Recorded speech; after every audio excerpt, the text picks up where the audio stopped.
एक बार एक भिक्षु किसी गांव में भिक्षाटन के लिए गया हुआ था। वो जाकर ये देखता है कि गांव के लोगों के बीच एक दूसरे के प्रति बहुत ही कड़वाहट और ईर्ष्या है। सभी एक दूसरे से केवल वाद विवाद करते रहते हैं। कोई किसी बात को समझने या सुनने का प्रयास ही नहीं करता। ये सब देख भिक्षु जब आश्रम वापस आता है तब वो महात्मा से सारी बात साझा करता है और महात्मा से कहता है, भंते, ऐसा क्यों होता है कि जब व्यक्ति के बीच आपसी मनमुटाव होता है, समस्या आती है या किसी बात को लेकर विवाद उत्पन्न होता है तो वो उसे सुलझाने की जगह उसे और बढ़ा देते हैं, एक दूसरे की बात नहीं समझते। क्या इसका कोई उपाय है? ये सुन महात्मा कहते हैं, इसका उपाय है। भिक्षु पूछता है कि क्या भंते? तब महात्मा कहते हैं कि संवाद। जब भी लोगों के बीच इस तरह की परिस्थिति आए, उन्हें एक दूसरे के बीच की गलतफहमी को दूर करने के लिए एक जगह बैठ धैर्य के साथ अपनी बातचीत करनी चाहिए, एक दूसरे को सुनना चाहिए। तभी वो एक दूसरे को समझ पाएंगे और समस्या का निवारण हो पाएगा, क्योंकि तब आप एक दूसरे की सुनेंगे, आपको एक दूसरे की गलती का एहसास होगा, तब आप उस बात का अंत कर सुलह कर पाएंगे। यही इसका सबसे अच्छा उपाय है। भिक्षु कहता है कि क्या केवल एक दूसरे से स्वयं की बात पर चर्चा करने से वो ठीक हो जाएगी? ये सुन महात्मा कहते हैं कि हाँ, एक दूसरे से संवाद कर हम समस्या का हल मिलकर निकाल सकते हैं। इसे इस तरह से समझो कि इस संसार में दो तरह के लोग होते हैं। एक वो जो किसी भी तरह का वाद विवाद या समस्या आने पर स्वयं के मन में किसी तरह की कोई बात ना रखकर उस व्यक्ति से बैठकर आराम से सारी बात को कर लेते हैं। जो भी मनमुटाव या मन से बात होती है उसे एक दूसरे से कहकर उसे वहीं पर खत्म कर देते हैं, ताकि वो बात या समस्या वहीं खत्म हो जाए। लेकिन साथ में एक वो व्यक्ति भी होता है जो ऐसी स्थिति में स्वयं के भीतर ही सारा क्रोध, ईर्ष्या या बात को रखकर बैठ जाता है, किसी से कुछ नहीं कहता, मन ही मन उस बात को रखेंगे लेकिन उसे कहकर खत्म नहीं करते, जिसकी वजह से उन लोगों के बीच समस्या बढ़ती है, गलतफहमी बढ़ती है और कुछ नहीं, ये सब एक तरह से संबंधों में कड़वाहट पैदा करता है। कोई भी बात हो, विवाद हो या समस्या, उसे एक दूसरे द्वारा संवाद करके ठीक किया जा सकता है, उसका समाधान निकाला जा सकता है। किसी भी समस्या को खत्म करने का ये सबसे सही तरीका है कि बातों को कहकर स्पष्ट कर ले। इस संसार की अधिकतम समस्याओं का हल इसी तरह किया जा सकता है और मन की गलतफहमियों को खत्म किया जा सकता है। यदि लोग एक दूसरे के बारे में बुरा बोलने की बजाय, किसी और से शिकायत करने की बजाय आपस में विचार विमर्श करें, हर बात की तह तक जाने के साथ अपने जीवन की समस्या को मुक्त कर लेंगे। साथ ही हमारी छवि एक विनम्र इंसान की होते देर नहीं लगेगी। एक कहानी है, उसे ध्यान से सुनना। दोस्तों, कहानी में आप खो जाएं उससे पहले ही वीडियो को लाइक और चैनल को सब्सक्राइब करके कमेंट में नमो बुद्धाय जरूर लिखें। एक गांव में बहुत ही घना और विशाल जंगल हुआ करता था, जिसमें काफी समय से एक शेर रहता आ रहा था। वो एक बहुत ही खूंखार शेर था। उसने सबसे पहले उस जंगल के सभी जानवरों को एक एक करके अपना भोजन बना लिया था। उसने किसी भी जीव को नहीं छोड़ा, सबको मौत के घाट उतार स्वयं का भोजन बना लिया। जब जंगल के सारे जीव खत्म हो जाते हैं और शेर को पूरे जंगल में कुछ खाने के लिए नहीं मिलता, तब वो जंगल से बाहर गांव में भटकना शुरू कर देता है। वहां वो छोटे छोटे बच्चों को देख अपनी भूख की लालच में उन पर वार कर देता है और उन्हें मार देता है। धीरे धीरे उसने पूरे गांव में आतंक मचा दिया और गांव के काफी बच्चों को मार गिराया।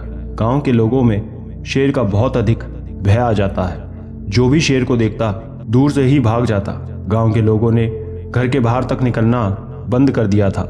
सभी बहुत ही अधिक डर में रहने लगते हैं। कुछ लोग तो गांव छोड़कर चले जाते हैं स्वयं की और परिवार की रक्षा के लिए।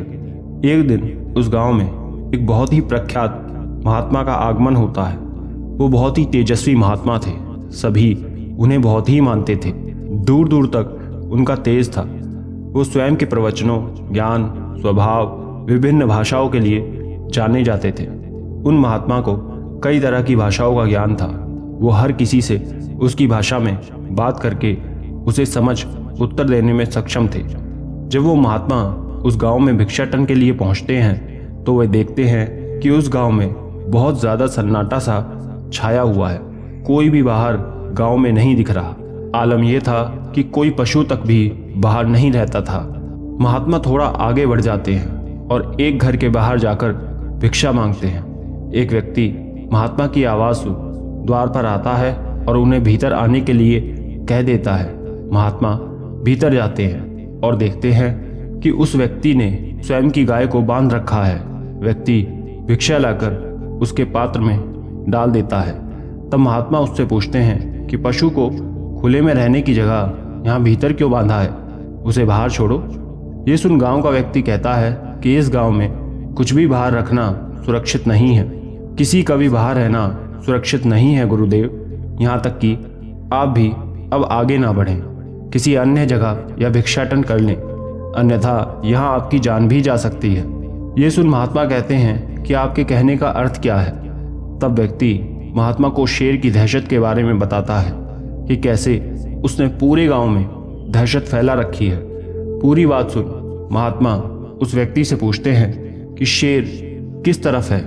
ये सुन व्यक्ति कहता है कि आप उस शेर को छोड़ दें और यहाँ से लौट जाएं। ये सुन महात्मा कुछ ना कहकर उस जंगल की तरफ बढ़ते हैं। वो व्यक्ति पूरे गांव में ये बात बता देता है कि एक महात्मा उस शेर के पास गए हैं। सभी उस ओर उनके पीछे जाते हैं। जैसे ही महात्मा जंगल में प्रवेश करते हैं, शेर उन्हें बाहर ही दिख जाता है, लेकिन हर बार की तरह सभी को देख वो उन पर हमला करने की जगह उनके मुख के तेज को देखते ही तुरंत नीचे बैठ जाता है। महात्मा आगे बढ़ उस शेर के सिर पर हाथ रख देते हैं। ये पूरा दृश्य देख गांव के लोग हैरान हो जाते हैं कि ये सब हो क्या रहा है। तब महात्मा उस समय शेर से कहते हैं कि तुमने अब तक इस गांव में बहुत ही आतंक मचा दिया है, सभी का बहुत नुकसान कर चुके हो। यदि तुम अभी नहीं रुके तो तुम्हें दंड मिलेगा। ये सुन शेर अपनी भाषा में जोर जोर से आवाज करते हुए कहता है कि कुछ समय पहले मनुष्य द्वारा ही उसके साथी का शिकार कर दिया गया था। हम तो जंगल में आराम से रह रहे थे, लेकिन जब ये मनुष्य हमारे लिए नहीं सोचते तो हम उन्हें क्यों छोड़ें। उनके किए का दंड उन्हें ज़रूर मिलेगा। ये सुन महात्मा कहते हैं कि शिकार किसी एक ने किया था, लेकिन सज़ा तुमने पूरे गांव को दी। इसमें उन मासूम बच्चों का क्या दोष था। अब तुम्हें स्वयं के व्यवहार पर रोक लगानी होगी। तुमने जो कुछ किया उसे बंद करना होगा। यदि तुमने ऐसा किया तो तुम्हें भी दंड से मुक्त कर दिया जाएगा।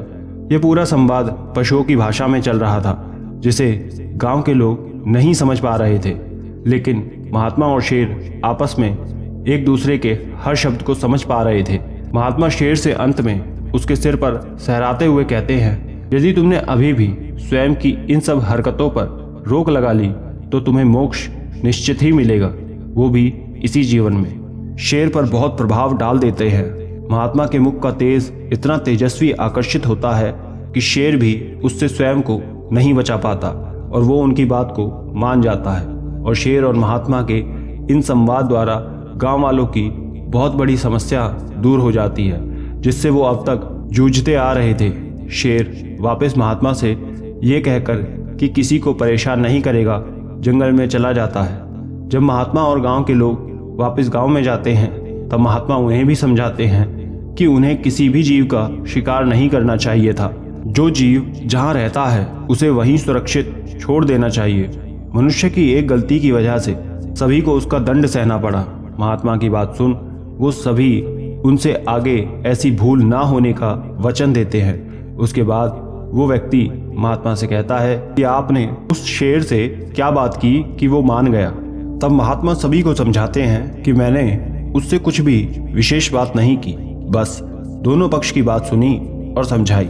किसी भी समस्या को संवाद कर ठीक किया जा सकता है। मैंने भी वही किया। उसके और अपने संवाद द्वारा समस्या की तह तक गया और उसका हल ढूंढा, और तब इतना कह वो महात्मा लौट जाते हैं। दोस्तों, आशा करते हैं ये बात भी आपके जीवन में काम आएगी। वीडियो को लाइक करके ज्यादा से ज्यादा शेयर जरूर करें। धन्यवाद।